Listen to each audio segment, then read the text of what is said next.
Bonjour, je suis Hakim La'alam et je vous propose ma chronique du mercredi 22 janvier 2025. Elle s'intitule La sardine, ما تترباش.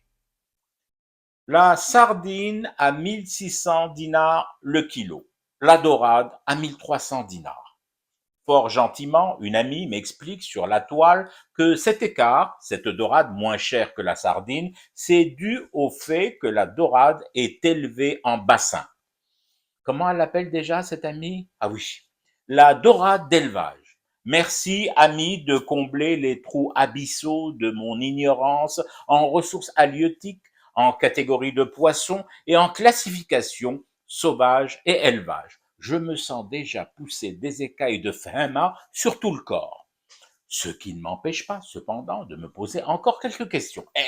Forcément, on ne devient pas tout de suite tout couvert d'écailles d'intelligence subite. Et la première question qui me vient là à l'esprit, c'est celle-là.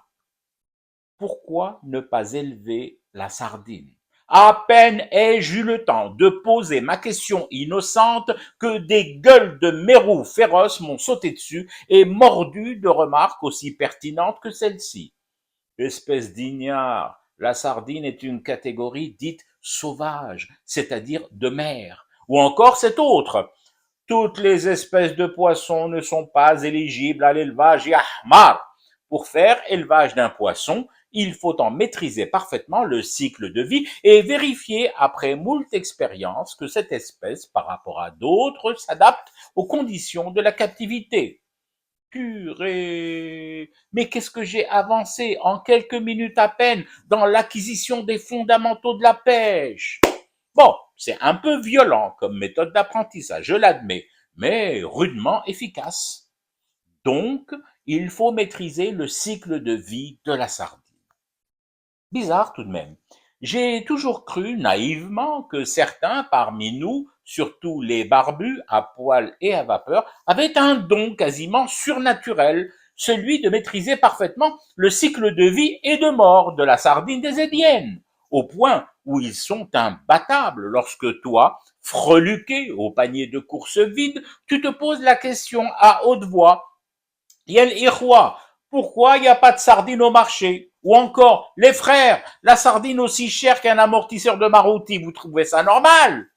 Eux aussi, à leur tour, te sautent dessus, lissant leur barbe teintée de henné de sèche, dardant méchamment leurs nageoires dorsales, dévoilant des dents de la merde, chouchoutées au siwek, et te balancent pêle-mêle à la tronche la météo, les barques qui ne sont pas adaptées aux pluies et petits grains, le prix du carburant, les 15 premiers jours avant Ramadan, les 60 autres après l'Eid, les soldes chez Kiabi qui tombent toujours pile poil en période de reproduction de la sardine et autres motifs, les uns plus solides que les autres et surtout bien plus solides et fermes que les mailles d'un filet qui lâche toujours comme par hasard lorsqu'il s'agit pour les enquêteurs de fourrer leur nez dans les cales des chalutiers ou dans les coffres des banques qui ont accordé des crédits à l'achat de ces rafiaux.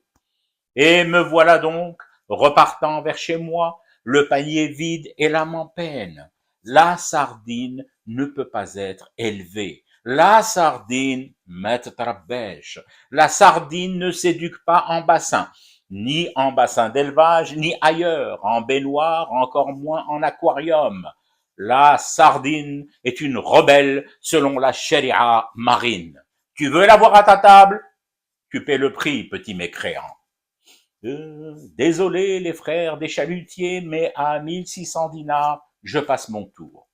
Comment résister à une steak à sardine ou à une dirsa sauce tomate piquante, me demanderez-vous? Oh oh, j'ai un coupe-faim radical, le thé, mon thé, que je fume pour rester éveillé à ce cauchemar qui continue.